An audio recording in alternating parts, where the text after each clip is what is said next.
خیر پیکنگ میں تو چیف آف پروٹوکال بھی مجھے ریسیو کرنے آئے، ویسے برٹش ایمبسی کے لوگ بھی آئے، کیونکہ اس زمانے میں ہم کامن ویلتھ میں تھے، برٹن نے پہلے ہی ریکگنائز کیا ہوا تھا چائنا کو، تو وہ آئے، انہوں نے مجھے ریسیو کیا، میری ان سے الیک سلیک ہوئی۔ میں نے پوچھا برٹش جو شارجی تھا وہاں، اس زمانے میرے خیال میں منسٹر ہوتا تھا، امبیسڈر نہیں ہوتا تھا، تو برٹن کا، تو اس سے میں نے پوچھا کہ بھائی تم ہمارے کامن ویلتھ کے بھائی ہو، میں تو یہاں نیا آدمی ہوں، کبھی میں چائنا کا رخ نہیں دیکھا تھا، اب میں آیا ہوں یہاں، اب میری کوئی رہنمائی کر سکتے ہو؟ کہنے لگا یہ کلوزڈ سوسائٹی ہے، یہاں ایسی کوئی خبر تمہیں نہیں ملے گی، بس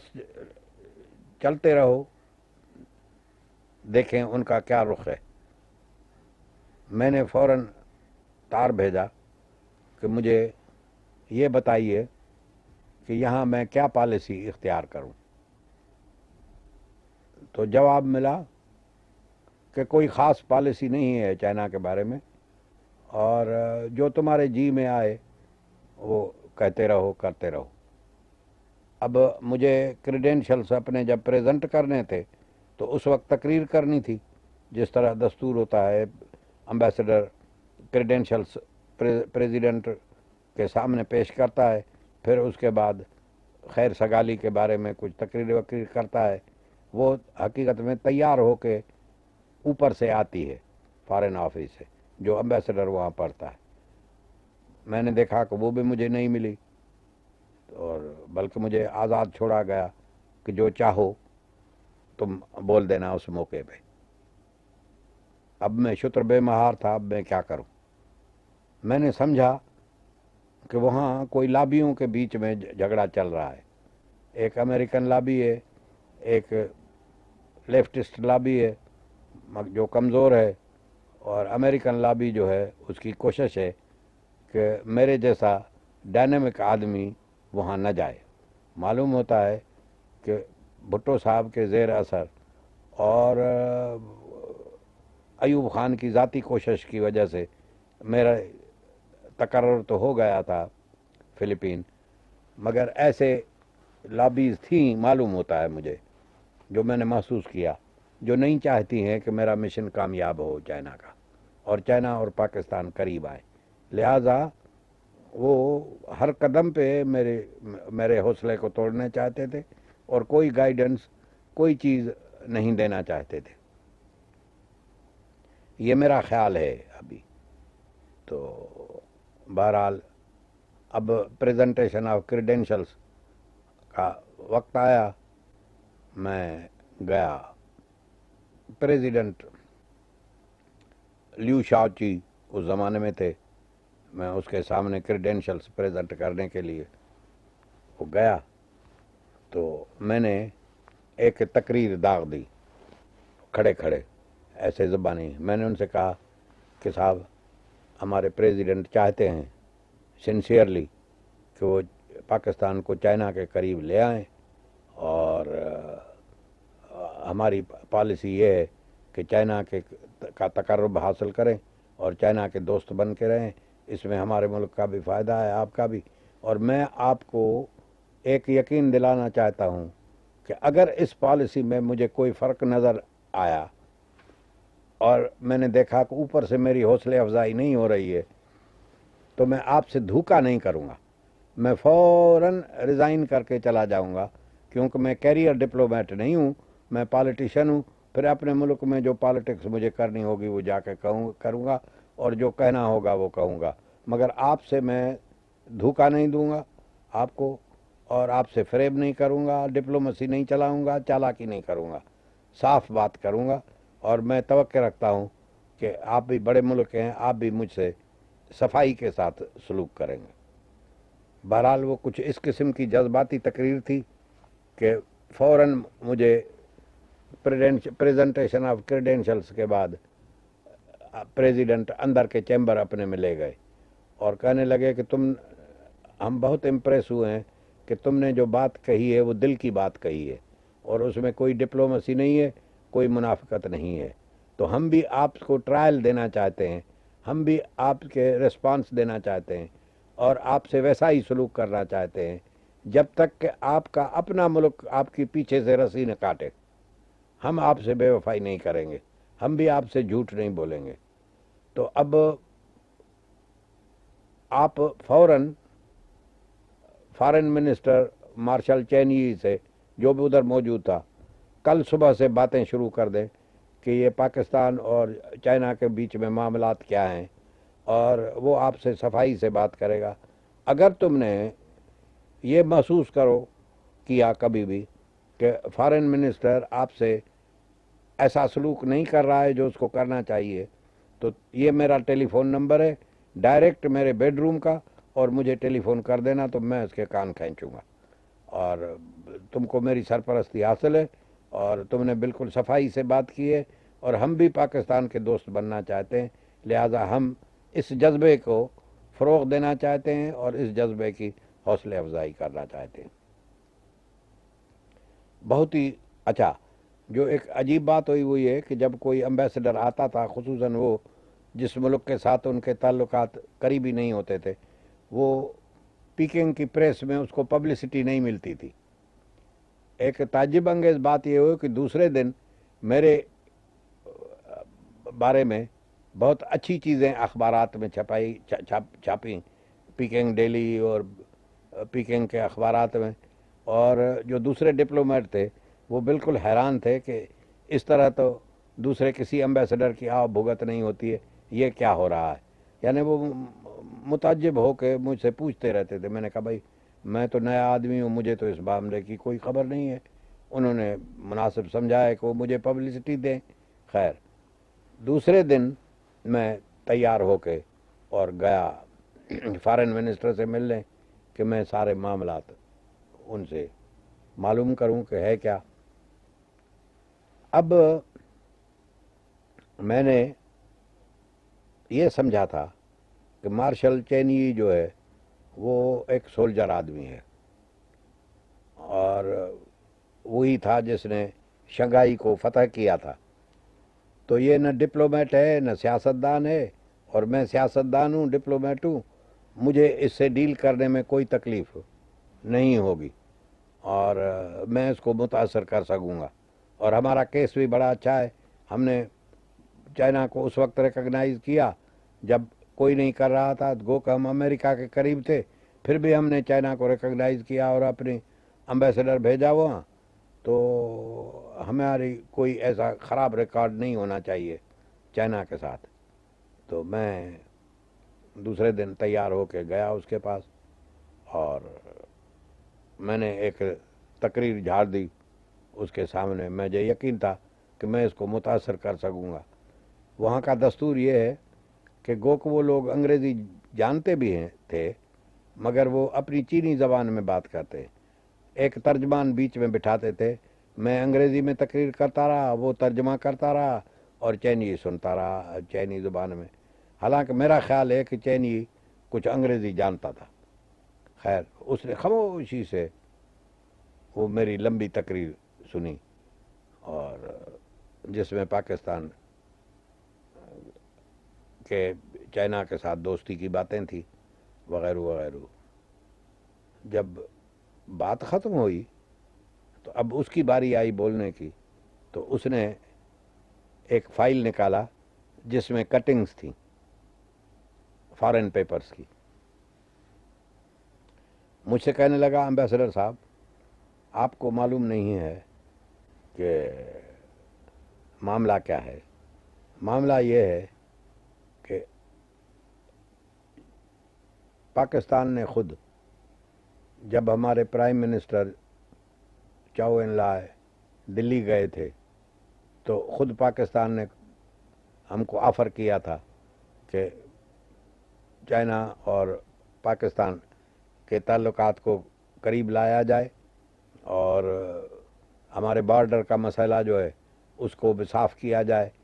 اور دوستی کو بڑھایا جائے. ہم نے اس کو ویلکم کیا. ہمارے پرائم منسٹر نے کہا ہم بالکل تیار ہیں, مگر اس کے بعد فوراً پالیسی میں چینج آئی, اور ہم نے مثلاً آفر کیا کہ ڈھاکہ میں جو ایگزیبیشن ہو رہا ہے اس ایگزیبیشن میں جو مشینری ہم نے بھیجی ہے وہ ہم مفت میں پاکستان کو پریزنٹ کرنا چاہتے تھے، تو پاکستان نے انکار کر دیا کہ ہم کو نہیں چاہیے، اور انہوں نے ہماری مفت کی گفٹ جو تھی وہ بھی قبول نہیں کی، اور ہم کو وہ مشینری واپس لانی پڑی۔ اس کے بعد تمہارے پریزیڈنٹ صاحب گئے جرمنی اور پھر امریکہ گئے، اور وہاں یہ کہتے رہے، جو چیزیں اخبارات میں آئی ہیں وہ یہ ہیں کہ چائنا تو ہمارے پاؤں پہ پڑنے کے لیے تیار ہے، مگر ہم امریکہ کی دوستی چھوڑنا نہیں چاہتے ہیں، اور ہم چائنا کو بالکل کمیونزم سے متنفر ہیں، اور چائنا سے بھی متنفر ہیں، ہم ان کی کوئی پرواہ نہیں کرتی ہیں۔ یہ تمہارے پریزیڈنٹ نے تقریریں کی ہیں جو اخبارات میں چھپی ہیں، اور انہوں نے اس کا نتیجہ یہ نکلا کہ ہم میں تو جو دوری پیدا ہونی تھی وہ ہو گئی، مگر اس سے پہلے پاکستان کو امریکہ کے اتنی امداد ملتی تھی، اتنے پیسے وغیرہ ملتے تھے، اور ایوب خان کی ان تقریروں کے بعد آپ کی امداد میں اس قدر اضافہ ہوا، یعنی اتنے 100 ملین جو ہیں ان میں اضافہ ہو گیا۔ یعنی مطلب اس کا یہ ہوا کہ ہمارا نام لے کے بلیک میل کیا گیا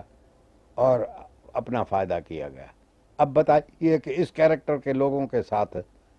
ہم کیا سلوک کریں، ہمارا کیا اعتماد جمے گا، کیسے؟ دوستی تو اعتماد سے ہوتی ہے، کیریکٹر سے ہوتی ہے۔ یہاں ہم سے باتیں کی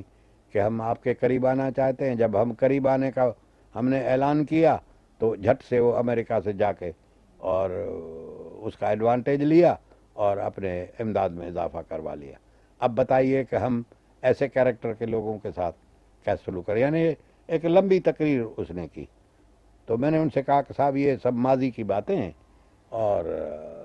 آپ مجھے موقع دیجئے کہ میں کوشش کروں، اگر اس معاملے کی اصلاح کا ہو سکے تو میں کرنے کی کوشش کروں گا۔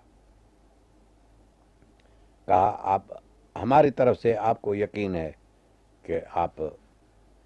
کو ہم دھوکہ نہیں دیں گے، ہم ایسا سلوک نہیں کریں گے جیسا آپ لوگ ہم سے اب تک کرتے رہے ہو۔ میں نے کہا آپ کی بہت مہربانی۔ پھر میں چوئن لائے سے بھی ملا، اس نے بھی اسی قسم کی بات کی۔ چوئن لائے میرے نظر میں ایک عظیم شان انسان تھا۔ یہ چینی بھی، چائنا کی اس وقت کی لیڈرشپ جو تھی وہ سب وہی تھی جن کے نام آپ اب تاریخوں میں پڑھتے ہیں۔ مارشل چوتے جو لیڈر تھا لانگ مارچ کا، ماؤ سی تونگ، چوئن لائے، چینی، لیو شاؤچی، یہ جتنے بڑے بڑے لوگ چائنا کی تاریخ میں، ریولیوشن کی تاریخ میں آپ پڑھیں گے، وہ اس وقت حیات تھے، وہ اس وقت اقتدار میں تھے، اور انہی سے میرا میل جول تھا، انہی سے میرا اٹھنا بیٹھنا ہوتا تھا۔ تو چینی سے گفتگو کے بعد میں نے خیال کیا کہ میں اپنے پریزیڈنٹ کو آگاہ کروں۔ میں وہاں سے کوئی خط بیگ میں بھی بھیجنا نہیں چاہتا تھا، کیونکہ میرا کسی پہ اعتماد نہیں تھا۔ دیکھیے وہاں کئی لابیز تھیں جو پاکستان اور چائنا کے تعلقات کی بدخواہ تھیں، وہ نہیں چاہتی تھی کہ چائنا اور پاکستان قریب آئیں، مثلا ہندوستان، مثلا رشیا، مثلا امریکہ کے لوگ، مثلا خود کسی حد تک انگریز بھی۔ تو ان سب کی جو لابیز تھی وہ کوشاں تھی کہ کسی طرح یہ آدمی جو امبیسڈر بن کے آیا ہے تو یہ کیوں آیا ہے، اور یہ جو آیا ہے تو یہ کیوں آیا ہے، یہ پالیٹیشین ہے، اور اس کو کیوں بھیجا ہے، آخر کیا سبب ہے۔ تو میں نے یہ فیصلہ کیا تھا کہ کوئی چیز کاغذ پہ نہ لاؤں، کوئی چیز تحریر میں وہاں سے نہ بھیجوں. خبر نہیں ہے خود چائنا والے جاسوس ہوں گے ان کے. تو میں نے یہ طے کیا کہ آئندہ جب کوئی نازک چیز ہو لکھنے کی تو میں ہانگ کانگ آ جاؤں، وہاں سے اپنے ہاتھ سے ٹائپ کر کے اور لکھ کے بیگ میں خود سیل کر کے اور وہاں سے میں بھیجوں. چنانچہ میں ہانگ کانگ آیا، اور ہانگ کانگ میں آ کے میں نے پریزیڈنٹ صاحب اپنے کو، ایوب خان مرحوم کو، اردو میں ایک طویل خط لکھا. وہ انگریزی میں نہیں بھیجا میں نے، وہ فارن آفس کے ذریعے نہیں بھیجا میں نے براہ راست ان کے ذاتی نام پر میں نے وہ خط بھیجا، جس میں نے ڈسکس کیا کہ اس وقت جو ہمارے ملک کی پالیسی ہے وہ یہ ہے کہ ہم امریکہ کے گود میں ہیں، مگر پھر بھی اگر پچھلے 6 مہینے 8 مہینے کی اخبارات دیکھی جاتی ہیں پاکستان کی تو معلوم ہوتا ہے ہم امریکہ سے بھی مطمئن نہیں ہیں، ہم امریکہ سے بھی خوش نہیں ہیں، اس کو بھی کرٹیسائز کرتے رہتے ہیں. پچھلے دور تو چھوڑیے، اب آپ کے دور میں بھی یہی شکوہ شکایات ہوتی رہتی ہے. تو اگر یہی عالم ہے تو ہمارے لیے کوئی دوسرا دروازہ بھی تو کھولنا چاہیے، تاکہ ہمارے لیے کوئی آنے جانے بھاگنے کا کوئی اور راستہ بھی ہو. اور ہماری یہ پالیسی جو ہے یہ صحیح نہیں ہے کہ سب دروازے بند کر کے صرف ایک ہی امریکہ کا دروازہ کھولا جائے. اس سے ملک کا نقصان ہوگا، اور آپ کی جو پالیسی ہے، آپ کا خود اپنا جو ملک کا وقار ہے اس کو بھی نقصان پہنچے گا. جب تک آپ بیلنس اپنے فارن پالیسی میں نہیں رکھیں گے کام نہیں چلے گا. میں نے لمبا خط لکھا ان کو، اور وہی میں نے وہ سیل کیا، اور میرے خیال میں وہ اب تک ریکارڈ پہ ہوگا. اگر ایوب خان نے ان کو دیا، میرے خیال میں دیا ہوگا ضرور. تو اس کا جواب ایوب خان مرحوم نے اپنے ہاتھ سے اردو میں بھیجا، لکھا کہ بھائی ہم تو چائنا کے ساتھ دوستی کرنے کے لیے تیار ہیں، مگر وہ لوگ بہت ہی مغرور ہیں اور وہ ہم سے کوئی ایگریمنٹ نہیں کرنا چاہتے ہیں. وہ اگر تم سے کبھی کوئی بات ہو تو برسبیل تذکرہ ایسے اشارتاً کہہ دینا کہ اگر تمہارے اور ہمارے بارڈر ایگریمنٹ ہو جاتا اور یہ معاملہ صاف ہو جاتا تو تمہارے لیے بھی بہتر تھا، ہمارے لیے بھی بہتر تھا. تو اس حد تک تم جا سکتے ہو. تو میں نے سمجھا کہ اب کچھ تو ایوب خان سوچ میں پڑ گیا ہے اور اب اس کو آگے لے جانا ہوگا. تو اب میں یہاں تک ڈرا ہوا تھا کہ کوئی میں امپارٹنٹ کاغذ جو تھا اس چائنا پاکستان کے تعلقات کا تھا وہ ایمبیسی میں نہیں رکھتا تھا، خود ٹائپ کرتا تھا، لکھتا تھا، اور اگر کوئی کاپی رکھنی ہوتی تھی تو وہ میری ساس وہاں تھی تو وہ ہر وقت ادھر ہی گھر میں بیٹھی رہتی تھی، تو اس کے تکیے میں وہ فائل ڈال دیتا تھا تاکہ یہ ہر وقت یہاں بیٹھی رہیں، کوئی کسی کا ایکسیس نہ ہو. چنانچہ کسی شخص کو خبر نہیں ہوئی کہ ہم کیسے ہمارے تعلقات